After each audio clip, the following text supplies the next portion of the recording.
Hi everyone, I'm Kim Bloom. I am the editor for Ripen, a gardening lifestyle magazine. And I just wanted to take this time to share a little bit about myself. One of my goals is that I would like to weekly report on what I'm doing in my own backyard, how my garden is growing, and to also take the opportunity to learn what you're doing in your own backyards and to have this time just to learn together and grow. So a little bit about me. My husband and I moved to Gloucester, Virginia in 2008. And definitely gardening is different in the Midwest as compared to here in coastal Virginia. It took us about 5 years to land on a piece of property that we felt that we could make roots in. And so we have a little over 1.5 acres of property, but we live next to some woods and some other farm fields and fields that we get to explore in. So we're thankful for that. I have, in my walk of life, I am, besides being a Ripen editor, I actually am a high school special ed high school teacher. That is a new position for me this year, but I have always in my professional career have worked with young children and families in either teaching or in other human service fields. But I'm thankful that I get to take some time to use some skills that I've learned over the years and to use them in my local high school. And plus I'm also thankful that I get to have some time off in the summer to do some of the gardening that I so much enjoy.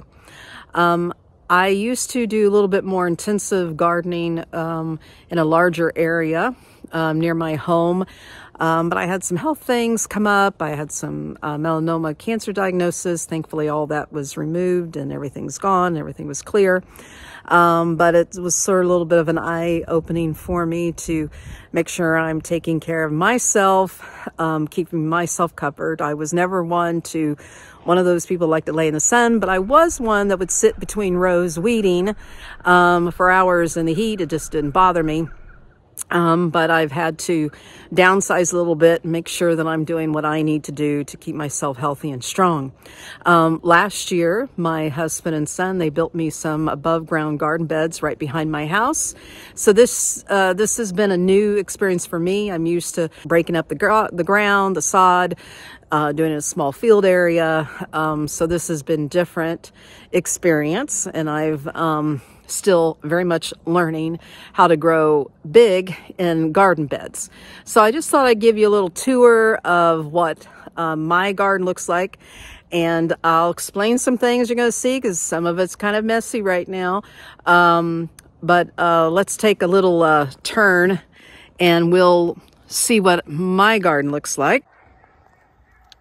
So here is my garden beds. I have 5 right now, and they are all 4 by 10 beds over here. And I'll explain the fortress there in a minute. This one is a little deeper. It's 2 feet deep. I wanted it some for potatoes. This is where I had some sweet peas growing this past spring. They were beautiful all through summer. I'd had a struggle with them for a long time, but I thought this might be a perfect spot, and it was. They were planted out last fall, and they grew just fine. They were row covered. This year, I just haven't had the time to get them started, so what I'm gonna do is do a little late, very, very early, late winter start on them and plant them out to get them out.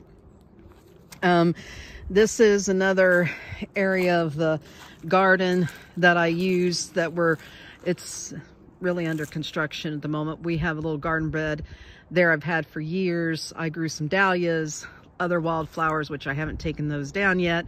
Actually, I was leaving a lot for the birds left over, but I need to get all that cleaned up. And we also had a lot of container gardens, and I just did plant some roses through here.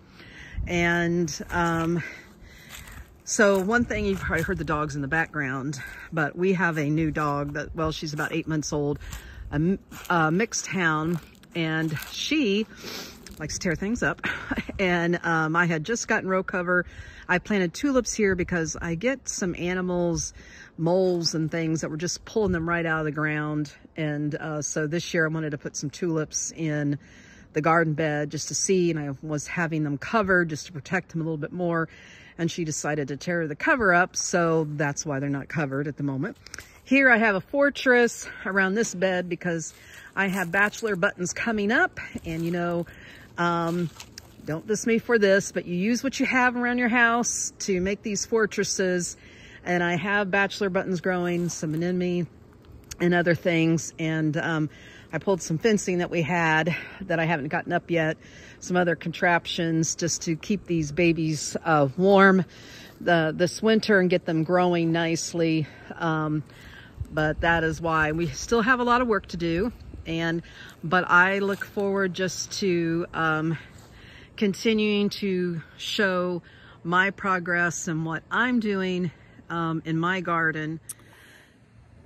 Anyway, I just wanted to tell you thank you for taking some time just to watch and grow with me. And if you have a story or something special you're doing in your garden, please feel free to reach out to me. You can just, I'll have the contact information is up on our ripen Instagram page, and feel free to reach out and share what you're doing. And also you can definitely email me if you have any questions or ideas or want to share something. Thank you, and I will report again next week.